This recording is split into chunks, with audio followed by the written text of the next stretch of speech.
Le Seigneur des cieux est la vitesse absolue. Partout sur la planète où le ciel s'étend à perte de vue, un prédateur règne en maître absolu sur les airs. Le faucon pèlerin ne se contente pas de voler, il domine les cieux avec une précision qui dépasse l'entendement. Considéré comme l'animal le plus rapide du monde, ce chasseur ailé incarne la vitesse extrême, l'efficacité naturelle et la maîtrise totale de l'espace aérien. Lorsqu'il fond sur sa proie, le temps semble se suspendre et le vent ne fait plus qu'un avec lui. L'évolution a façonné le faucon pèlerin en une véritable machine volante. Son corps compact et musclé réduit la résistance de l'air, tandis que ses longues ailes pointues fendent le vent comme des lames. Chaque plume remplit une fonction spécifique, contribuant à la stabilité, à la direction et à la portance, même à des vitesses vertigineuses. Sa cage thoracique robuste abrite des muscles puissants capables de maintenir des battements d'ailes explosifs et une portance optimale à haute altitude. Chez cet animal, tout est conçu pour transformer l'énergie en mouvement avec une efficacité maximale. La tête du faucon pèlerin arbore l'une de ses marques les plus emblématiques, les rayures sombres sous ses yeux, appelées moustaches. Ces marques ne sont pas de simples ornements. Elles réduisent l'éblouissement du soleil, améliorant ainsi son acuité visuelle lors de la chasse. Ses yeux sont de véritables instruments de précision, capables de distinguer les moindres détails de grande distance. Tandis qu'un humain observe un point dans le ciel, le faucon en identifie la forme, la vitesse et la direction avec une clarté absolue. L'aire de répartition du faucon pèlerin ne se limite pas à un seul type d'environnement. On le trouve dans les montagnes escarpées, les falaises côtières, les déserts, la toundra et les forêts ouvertes. En Europe, il occupe les falaises naturelles, les îles rocheuses, de plus en plus, les milieux urbains. Les immeubles, les ponts et les tours sont devenus des substituts parfaits aux falaises, offrant des points d'observation et de chasse en hauteur. Cette adaptation aux villes témoigne d'une intelligence écologique rare chez les grands prédateurs. Du haut des airs, le faucon observe. Il ne gaspille aucune énergie. Immobile pendant de longues périodes, il tire profit des courants thermiques et des ascendances. Son silence est absolu. Lorsqu'il repère une proie en vol, il entame un rituel précis. Il prend de l'altitude, ajuste sa position par rapport au vent, puis replie ses ailes contre son corps. À cet instant, il se transforme en un projectile vivant. Ce piqué, appelé stoop, peut facilement dépasser les 300 km/h, faisant du faucon l'animal le plus rapide jamais enregistré dans la nature. Durant ce piqué, la maîtrise est totale. Même à très grande vitesse, le faucon corrige sa trajectoire par de minimes mouvements d'ailes et de queue. À l'impact, la force cinétique est dévastatrice. Souvent, la proie est frappée en plein vol, sans la moindre chance de réaction. L'attaque est rapide, précise et presque toujours fatale. Rares sont les prédateurs à faire preuve d'une telle efficacité en un seul mouvement. Cette domination aérienne n'est pas seulement un avantage physique, mais aussi le reflet d'une intelligence stratégique. Le faucon pèlerin choisit avec soin le moment de son attaque, évaluant l'environnement, le vent et le comportement de sa proie. Il ne chasse pas par impulsion. Chaque attaque est calculée, car une erreur coûte de l'énergie et peut lui faire perdre son repas. Ce niveau de précision place le faucon pèlerin au sommet de la hiérarchie aérienne. En observant ce prédateur à l'œuvre, on comprend vite qu'il n'est pas seulement rapide, il est souverain. Le ciel n'est pas un espace vide pour le faucon pèlerin, mais un territoire tridimensionnel regorgeant d'opportunités, de courants invisibles et de trajectoires stratégiques. Il lit dans l'air comme peu d'autres animaux. Cette première rencontre avec le faucon pèlerin révèle bien plus que sa vitesse. Elle révèle une créature parfaitement adaptée, représentant l'apogée de l'évolution du vol prédateur. Un symbole vivant de puissance, de maîtrise et de liberté absolue. Partout où il vole, le ciel cesse d'être un simple paysage et devient son domaine. Chasse, reproduction et vie en altitude. La vie du faucon pèlerin se déroule dans un monde où le sol importe peu. Tout est question d'air, d'altitude et de mouvement. Son quotidien est rythmé par une vigilance constante, l'écoute attentive du vent et la poursuite inlassable de ses proies qui sillonnent le ciel. Contrairement aux prédateurs terrestres qui misent sur des embuscades furtives, le faucon chasse en espace ouvert, où la précision est la seule garantie de succès. Le faucon pèlerin se nourrit presque exclusivement d'oiseaux en vol.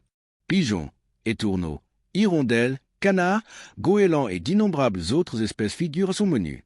Cette spécialisation exige une habileté hors du commun, car ses proies sont rapides, agiles et volent souvent en groupe. Malgré cela, le faucon se distingue par sa grande stratégie aérienne. Il observe les mouvements des oiseaux, choisit des individus isolés ou moins attentifs et attend le moment précis pour attaquer. La technique de chasse la plus connue est le piqué vertical, mais ce n'est pas la seule. En milieu urbain ou dans les zones de végétation dense, le faucon peut effectuer des poursuites horizontales à grande vitesse, en utilisant des virages serrés et des changements de direction brusques. Il tire parti des courants d'air, des obstacles naturels et même des constructions humaines pour surprendre sa proie. Chaque environnement exige une approche différente, et cette flexibilité est l'une des clés de son succès. Après l'impact, le faucon récupère généralement sa proie en vol ou sur une plateforme élevée. Ses serres puissantes lui assurent une prise ferme, tandis que son bec crochu lui sert à achever et à amorcer la capture. Ce comportement est rare au sol, car la hauteur le protège des concurrents et des prédateurs opportunistes. Se nourrir en haute altitude fait partie intégrante du mode de vie du faucon, renforçant son lien quasi exclusif avec le ciel. La reproduction du faucon pèlerin se déroule également loin du sol. Il choisit des sites élevés et difficiles d'accès pour nicher, tels que des falaises abruptes, des précipices côtiers, de plus en plus souvent, des constructions humaines de grande hauteur. Contrairement à de nombreux oiseaux, le faucon ne construit pas de nid élaboré. Il utilise des dépressions naturelles ou des surfaces simples, comptant sur l'altitude comme principal moyen de protection. Le lien entre le mâle et la femelle est fort et durable. Les couples peuvent rester ensemble pendant de nombreuses années, renforçant leur partenariat à chaque saison de reproduction. Avant la ponte, les rituels aériens sont intenses. Vol synchronisé, acrobatie et échange de nourriture en plein vol consolident les liens et témoignent de l'habileté du couple. Ces rituels servent également à réaffirmer le territoire et à éloigner les rivaux. La femelle pond généralement 2 à 4 œufs, couvés par les 2 parents. Durant cette période, la vigilance est constante. Toute approche inappropriée est accueillie par des attaques rapides et agressives. Le faucon n'hésite pas à affronter des oiseaux plus grands s'il perçoit une menace pour le nid. Sa taille et sa vitesse rendent sa défense extrêmement efficace. Après l'éclosion, les poussins naissent couverts d'un léger duvet et sont totalement dépendants. Les parents se relaient pour chasser et rapportent régulièrement de la nourriture. Leur croissance est rapide, car l'environnement ne tolère aucune faiblesse prolongée. En quelques semaines, les jeunes commencent à déployer leurs ailes, observant attentivement les mouvements des adultes. Cette période d'apprentissage est intense et cruciale. Le premier vol est un moment crucial. Les jeunes faucons quittent la sécurité du nid et affrontent le ciel pour la première fois. Tous ne survivent pas à cette étape. Les erreurs de jugement, le manque d'expérience et les conditions météorologiques défavorables rendent l'apprentissage périlleux. Cependant, ceux qui parviennent à surmonter cette période deviennent des prédateurs de plus en plus efficaces. La vie en haute altitude exige résilience, intelligence et une adaptation constante. Le faucon pèlerin évolue dans un environnement où chaque décision peut être synonyme de succès ou d'échec. Il ne tolère aucune erreur. Chaque vol, chaque attaque, chaque choix conditionne sa survie. Cette existence extrême fait du faucon l'un des prédateurs les plus admirés de la planète. Vivre en altitude n'est pas qu'une stratégie, c'est l'essence même du faucon pèlerin. Son monde commence là où s'arrête la Terre, et son histoire s'écrit dans les courants d'air, les piquets vertigineux et la précision absolue qui caractérisent son existence. Menace, rétablissement et avenir du faucon pèlerin.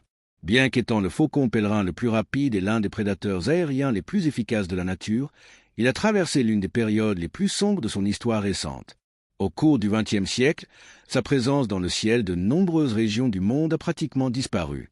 La raison n'en était pas la destruction directe de son habitat ni les persécutions humaines traditionnelles, mais un facteur invisible et silencieux, la contamination chimique de l'environnement. L'utilisation indiscriminée de pesticides, notamment du DDT, a propagé les toxines tout au long de la chaîne alimentaire.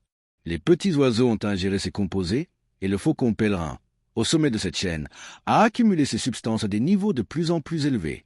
Le résultat fut dévastateur. La coquille des œufs est devenue extrêmement fragile et se brisait pendant l'incubation. Des générations entières ont tout simplement cessé de naître. Dans de nombreux pays, le faucon pèlerin est considéré comme fonctionnellement éteint. Cet effondrement démographique a marqué un tournant dans l'histoire de la conservation de l'environnement. Le déclin du faucon pèlerin a servi d'avertissement mondial quant aux effets des produits chimiques sur la nature. L'interdiction du DDT et d'autres pesticides persistants, conjuguée à des programmes de conservation intensifs, a amorcé l'un des processus de rétablissement les plus réussis jamais enregistrés chez les rapaces. Des programmes d'élevage en captivité, un suivi rigoureux et l'installation de plateformes artificielles sur les bâtiments, les tours et les falaises ont permis au faucon pèlerin de revenir dans des régions où il avait complètement disparu. Au fil du temps, il a reconquis les cieux urbains et naturels, témoignant de son incroyable capacité d'adaptation. Aujourd'hui, Le faucon pèlerin est considéré comme un symbole vivant de la capacité de la nature à se régénérer grâce à une action humaine responsable. Cependant, les défis persistent. Le faucon est toujours confronté à des menaces constantes. Les collisions avec les bâtiments, les câbles et les éoliennes, la pollution atmosphérique, la raréfaction des proies dans certaines régions et les effets du changement climatique continuent de peser sur ces populations. Les vagues de chaleur, les tempêtes extrêmes et les modifications des schémas migratoires affectent directement son succès reproductif. De plus, les perturbations humaines dans les zones de nidification peuvent entraîner l'abandon des nids, notamment sur les falaises et dans les zones urbaines très fréquentées. Le faucon a besoin de tranquillité, d'altitude et d'espace pour maintenir ses cycles naturels. Sans ces conditions, même un prédateur aussi puissant devient vulnérable. L'avenir du faucon pèlerin est intimement lié aux décisions humaines. Protéger ses sites de nidification, préserver la propreté de son environnement, réduire l'utilisation de polluants et respecter les cycles naturels sont des actions essentielles pour garantir que cette espèce continue de dominer les cieux. Elle n'a pas besoin de domination, mais de coexistence. Le faucon pèlerin représente bien plus que la vitesse ou la force. Il symbolise la résilience, le rétablissement et l'équilibre. Chaque plongée observée aujourd'hui est aussi une victoire pour la conservation. Chaque nid actif est la preuve que tirer les leçons des erreurs passées peut changer le destin d'une espèce entière. Tant que le faucon continuera de fendre le ciel dans ses vols vertigineux, l'espoir demeurera. Il nous rappelle que la nature, lorsqu'on la respecte, trouve toujours le moyen de survivre et même de voler plus haut que jamais. Ainsi s'achève notre voyage dans les cieux aux côtés du faucon pèlerin. L'animal le plus rapide de la planète est l'un des plus grands symboles de la faune sauvage moderne. Un prédateur qui a chuté, résisté et est revenu dominer le ciel, prouvant que la nature est forte, mais qu'elle a besoin de notre vigilance pour continuer d'exister. Si l'histoire de cet incroyable chasseur aérien vous a impressionné et que vous souhaitez continuer à explorer le monde sauvage avec nous, abonnez-vous à la chaîne des Maintenant Aimés et partagez cette vidéo avec tous ceux qui, comme vous, aiment la nature. Chaque abonnement contribue à l'essor de ce projet et à la diffusion du message de la protection de l'environnement. Ici, la nature est la vedette pointe et tant qu'il y aura du ciel, il y aura des histoires à raconter. Rendez-vous dans le prochain épisode.